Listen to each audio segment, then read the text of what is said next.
friendline.co. Hai friends, kembali lagi bersama saya Yudi Puspayoga. Nah, kebetulan dalam beberapa minggu kemarin saya nggak bisa ngebuat Monday Makeup Review dikarenakan yang pertama itu sakit, terus yang kedua saya ada pergi ke Bali. Nah, hari ini di hari Rabu kita akan membuat midweek review ya, buat kita ngeliat market gimana, kita lihat bareng, dan jikalau ada potensial kita bisa execute di tradingan kita. Nah, kalau kita lihat sebelum kita masuk ke chart, kita coba lihat dulu news buat hari ini sampai hari Jumat. Nah, hari ini kalau kita lihat mungkin ada GBP ya, ada GDP dari GBP, terus jam 7.30 ada PPI dari USD, which is dari forecastnya ini minus 0.1%. Nah, terus ntar di jam 1 malam itu ada FOMC. Ada FOMC ini, kalau kita lihat dari previousnya dengan forecastnya masih sama, cuman ntar kita bakal lihat ke chartnya gimana. Nah, terus di hari Kamis malam itu juga ada core retail sales, ada initial jobless claim, terus ada berita-berita yang high impact, ada 1, 2, 3, 4 di jam 19.30. Terus dari Jumat cuman ada JPY dan Euro, ada CPI dari Euro, forecastnya melemah. So, dari news ini kita bakal berasumsi bahwa malam ini tepatnya jam 1 sampai setengah 2 itu akan ada pergerakan yang sangat cepat dalam market. Jadi hope you guys take care. Kalau bisa di skip aja trade-nya atau di close dulu sebelum newsnya rilis. Nah, sekarang kita akan langsung aja masuk ke dalam chart. Nah, chart yang pertama yang akan kita bahas adalah XAUUSD atau gold. Nah, kita remove. Ini kita berada di gold daily time frame. Nah, kalau kita lihat di sini ada satu liquidity yang sudah di take oleh XAUUSD. Terus dia membuat low baru di sini. Oke. Di sini dia terlihat ada membuat low, dan dari kasat mata ini kita bisa lihat ini potensialnya akan menjadi correction, impulse, correction, potentially continuation. Nah, kalau kita lihat dari daily time frame ini sendiri, kita punya satu trend line di sini, which is trend line ini mungkin banget akan di hit oleh XAUUSD. Apalagi area ini juga akan menjadi imbalance zone buat daily time frame. Seperti ini di 18.85. Ini menjadi liquidity zone. Oke.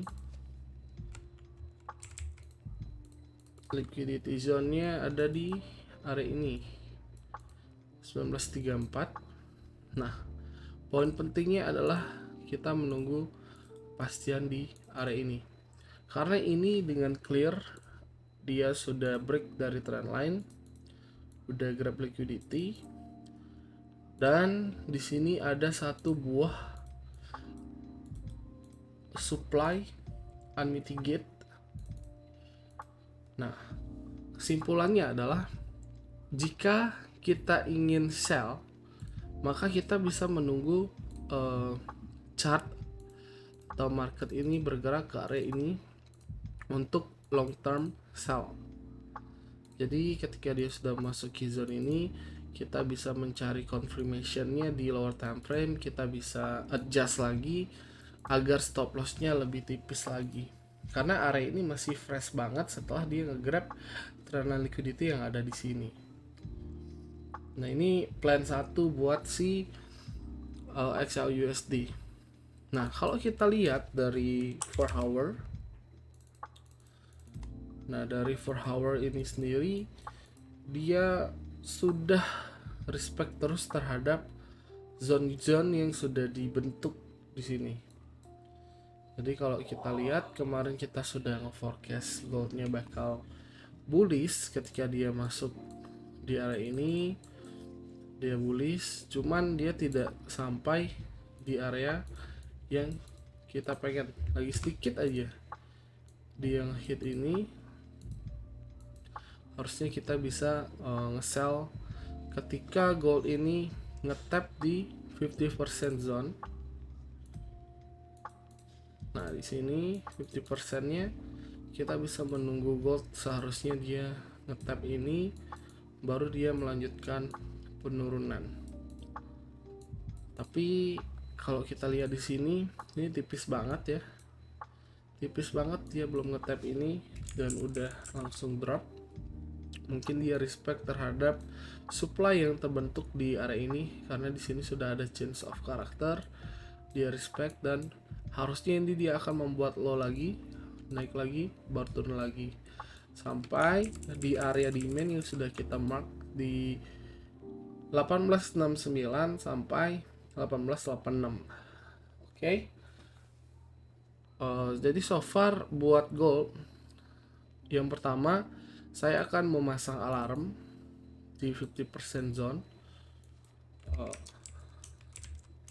Prepare sell. Nah, yang kedua di area ini kita juga bisa membuat alarm ketika nge-tap di zone ini. Tap zone. Di nge-tap zone ini kita tinggal menunggu change of character, kita execute. Nah, kalau kita lihat dari 4 hours, di sini ada beberapa demand yang masih fresh banget, selain dari imbalance yang sudah kita mark dari daily time frame. Di sini dari 4 hours dia memiliki demand yang masih fresh banget. Ini sudah di tap. Oke, kalau teman-teman lihat di sini dia change of character, ngetap demand, akhirnya boom, bullish. Nah, harapannya kita bisa melihat reaksi gold ketika dia menyentuh dari kedua area ini untuk kita buy. Sedangkan buat sellnya kita masih ada juga dua zone di sini. Oke. Nah, di sini juga dia bisa aja nge-grab liquidity dulu, baru dia naik lagi ke area ini atau area ini, baru dia lanjut turun lagi. Seperti itu buat gold. Next kita ada DXY. Kita coba forecast DXY, yang dimana DXY kalau kita lihat dia masih bergerak di sini aja. Dan dari forecast yang sudah kita buat, DXY ini cukup respect terhadap forecast yang ada di sini. Kalau teman-teman ingat, saya sempat nge-share ini liquidity grab, terus ada demand dan dia lanjut naik lagi. Nah, ini berdasarkan daily time frame. Menurut daily time frame, DXY ini ada dua potensial. Either dia turun ke area demand atau dia naik ke area supply yang sudah terbentuk di sini.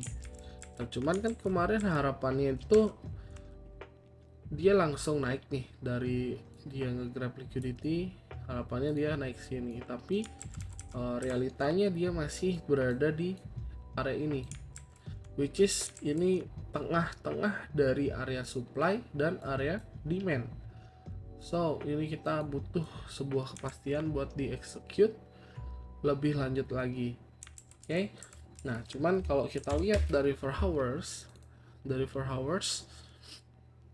DXY ini sedang berada di fase uptrend. Oke. Nah, cuman untuk sekarang ini mungkin dia bakal turun dulu untuk mencari demand yang ada di sini.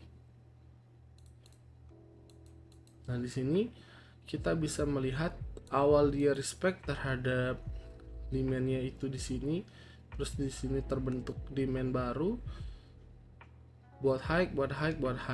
Nah, harapannya dia bisa mencari area supply mungkin dulu, cari area supply, baru dia lanjut lagi penurunan ke area demand ini. Nah, kalau kita lihat area supply terdekat buat si DXY adalah di area yang ada gapnya ini. Jadi area ini mungkin bisa aja di fill, dia bulls dulu sampai di area ini, nutup gap, baru dia lanjut turun lagi. Which is itu akan berimpact buat gold itu naik dulu sebelum dia turun. Oke. Itu agak ada korelasinya sedikit. Nah, coba teman-teman pahamin dari korelasi-korelasi yang ada juga, sehingga dari sana juga kita bisa melihat market itu mau kemana. Oke, mungkin itu buat DXY. Next buat si GBP USD. Nah, yang dimana GBP USD ini sudah respect ya awalnya. Kalau kita lihat dari forecast yang sudah saya share di Discord, ini 50% di respect, dia turun dari area 50% ini sampai ke area demand sekitar 103 pips, lalu dia respect terhadap demand yang ada di 15 menit, dia ngebuat high lagi. Ngebuat high lagi. Nah, sekarang kita bisa melihat ada demand terdekat di sini dan ada juga demand kecil mungkin di 15 menit ini clear sini.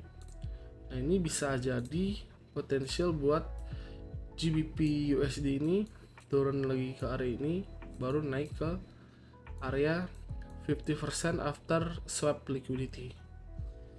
Jadi ini untuk GBP USD sangat simple, kita bisa menunggu di dua zone ini buat ngebuy.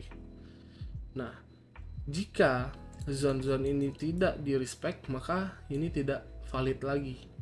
Ini bisa aja dia reverse langsung turun, melanjutkan penurunan sampai di area fresh after swap liquidity. Oke, ini buat GBP USD. Oke, next ada GBP JPY. Nah, GBP JPY ini sungguh kencang ya trennya di sini. Dia naik terus, turunnya cuman buat nge-grab liquidity, terus masuk ke area demand dan dia naik lagi. Karena kalau kita lihat dari daily time frame-nya juga high-nya di sini sudah di break ya. Ini agak, nah high-nya di sini sudah di break. Ini high di 2022 bulan Oktober. Dia buat high lagi di sini di 2023 April sudah break, dia ngebuat high lagi. Kalau kita lihat tujuan dari GBP JPY ada di monthly supply. Ini lagi dikit aja masuk ke monthly supply, kita bisa ngelihat reaksi dari GBP JPY di area ini 50%, Ini buat swing, ini bakal dapat banget. Mungkin dia bisa aja ke area demand yang kebentuk di harga ini. Oke, ini teman-teman harus pantau, karena kalau kita lihat dia nge-respect ini drop, harusnya nge-respect ini drop lagi. Nah, overall trend still bearish buat GBP JPY. So mungkin itu kita bisa menunggu di monthly-nya. Oke, next pair KJPY. KJPY juga sama. Nah, di sini kita punya supply zone ya, di sini ada supply zone, di sini juga ada supply zone. Nah, kalau kita zoom in, ini juga akan menjadi fresh supply karena lihat penurunan yang terbentuk ketika ini tercipta. Boom, langsung break off structure, langsung reverse lah ibaratnya.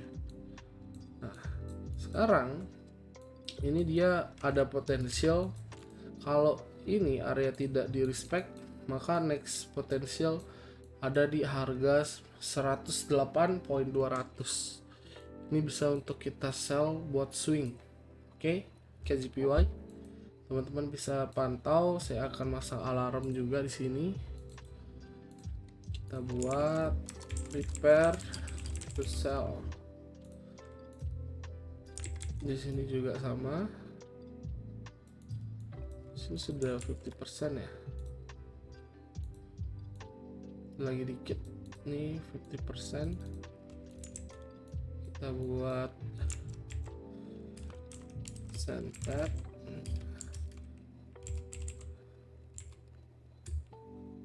Salah 20% tab. Look for confirm. Oke, ini kita tinggal menunggu konfirmasi. Lagi sedikit aja dia nge-tap di 50% zone. Mudah-mudahan di sini ada change of character ya. Ketika dia nge-tap di 50% zone, maka tujuan terdekatnya ada di area demand yang sudah terbentuk di sini. Oke, di area demand ini mungkin kalau ada change of character lagi, kita bisa follow bullish trendnya ini sampai di area yang tadi kita bahas, di area ini 107. Karena indicate